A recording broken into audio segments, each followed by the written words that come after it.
نصیحت کو ہم نے بہت آسان سمجھا ہوا ہے کہ جب آئی اور ہم نے نکال دی، تو نصیحت اتنی آسان چیز نہیں ہے، بلکہ نصیحت کے لیے پہلے لاہ عمل مرتب کرنا پڑتا ہے، اگلے بندے کی سٹڈی کرنی پڑتی ہے کہ وہ کن نفسیات کا حامل ہے اور اس کو میں نے کس طریقے سے مخاطب کرنا ہے، اور یہ اللہ تبارک و تعالیٰ کا طریقہ کار ہے۔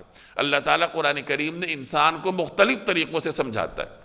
کبھی انسان کو حکم دیا جاتا ہے کہ یہ کرو، ان اللہ یأمرکم بالعدل والاحسان، اللہ تمہیں حکم دیتا ہے کہ تم عدل کرو اور احسان سے کام۔ اب یہاں اللہ تعالیٰ ایک حاکم مطلق کی طرح انسان کو حکم دے رہا ہے کہ تمہیں یہ کام کرنا پڑے گا، اور کبھی حاکم مطلق کے انداز میں اللہ روکتا ہے۔ کبھی اللہ تعالیٰ پھر بشارت بھی سناتا ہے، جنت کی خوشخبریاں سناتا ہے، جگہ جگہ آپ کو ملے گی۔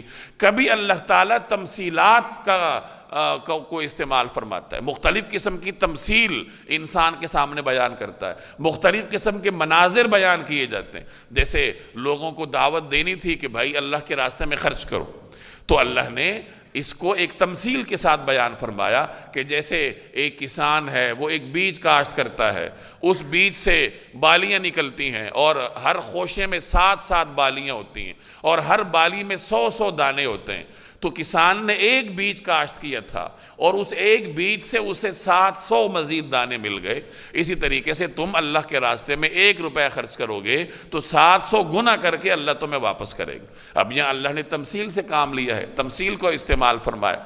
نبی کریم صلی اللہ علیہ وسلم کی نصیحتوں میں، آپ کے مواعظ میں یہی اسلوب آپ کو ملے گا۔ کبھی رسول اللہ صلی اللہ علیہ وسلم حکم دیتے ہوئے نظر آتے ہیں، کبھی آپ صلی اللہ علیہ وسلم بشارت دیتے ہوئے نظر آتے ہیں، اور کبھی نبی کریم صلی اللہ علیہ وسلم تمثیل کا استعمال فرماتے ہیں۔ جیسے ایک موقع پر آپ نے ایک تمثیل بیان فرمائی، اور اس زمانے میں چونکہ زیادہ تر بدوی لوگ تھے، تو رسول اللہ صلی اللہ علیہ وسلم نے تمثیل ایسی بیان فرمائی جو بدوی مزاج لوگوں کے سمجھنے میں آسانی ہو۔ اللہ کی رحمت کو بیان کرنا تھا، تو اس کے لیے آپ صلی اللہ علیہ وسلم نے ایک تمثیل بیان فرمائی کہ ایک شخص ہے جو کہ صحرا میں نکلا ہوا ہے، اس کے پاس ایک اونٹ ہے، اس اونٹ کے اوپر اس کے کھانے پینے کا سامان ہے۔ اب صحراؤں میں سفر کرنے والے جانتے ہیں کہ وہاں دور دراز تک کوئی زیرو، کسی زیرو کا نشان نہیں ہوتا، اور آپ کے پاس جو توشہ ہے وہی آپ کو زندہ رکھنے کا، یعنی آپ کی زندگی کا دار و مدار اسی کے اوپر ہے۔ آپ کا توشہ جاتا رہا تو زندہ رہنا مشکل ہو جاتا۔ اب وہ دیہاتی سفر میں نکلا ہوا ہے، اس کے پاس اونٹ ہے جس کے اوپر اس کا زاد راہ ہے، اور اس کی زندگی کا دار و مدار اسی زاد راہ پر ہے۔ ایک جگہ وہ سوتا ہے، اب یہ تمثیل بیان فرمائی جا رہی، ایک جگہ وہ سوتا ہے تو اٹھ کے دیکھتا ہے کہ وہ اونٹ گم ہو گیا۔ اب وہ پریشان ہو گیا کہ اگر یہ مجھے نہ ملا تو میں زندہ کیسے رہوں گا۔ اب وہ بھاگا بھاگا پھرتا ہے، کبھی ادھر جاتا ہے کبھی ادھر جاتا ہے، اسے اونٹ نہیں ملتا۔ اب تھک ہار کر اسے یقین ہو جاتا ہے کہ اب تو میں نے مرنا ہی ہے، نہ مجھے پانی ملنا ہے، نہ مجھے یہاں کھانے کو کسی نے کچھ دینا ہے، کوئی ہے ہی نہیں یہاں پہ، مرنا ہی ہے۔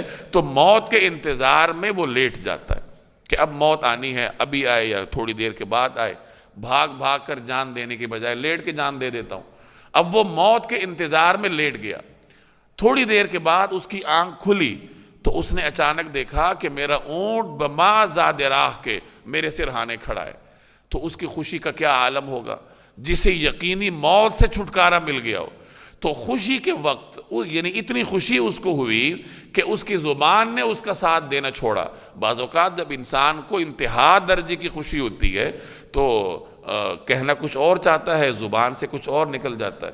تو وہ دیہاتی خوشی کی ایک ایسی معراج پر تھا کہ وہاں اس نے اللہ کی تعریف کرنی چاہیے، تو اس کی زبان سے یہ نکلا کہ یا اللہ میں تیرا رب، تو میرا بندہ۔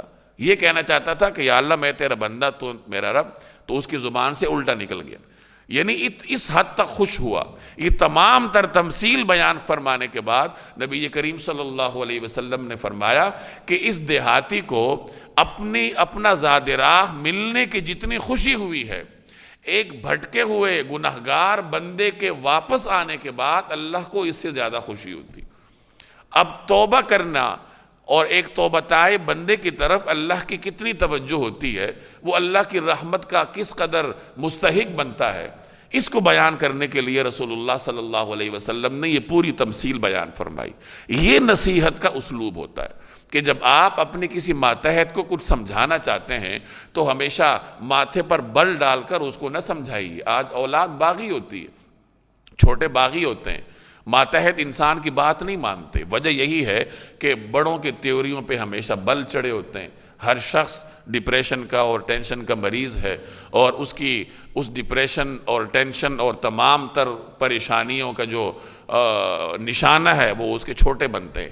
تو بہرحال یہ بیماری ہم سب میں موجود ہے کہ سمجھاتے وقت سوچتے نہیں ہیں، مختلف اسالیب سے کام نہیں لیتے، اپنے سامنے والے کے صورتحال پر غور نہیں کرتے، بلکہ آیا ہوا غصہ انڈیل کر چلتے بنتے ہیں، اور اس کا نتیجہ ہمارے سامنے ہے کہ کوئی چھوٹا اپنے بڑے کی بات ماننے کے لیے تیار نہیں ہے۔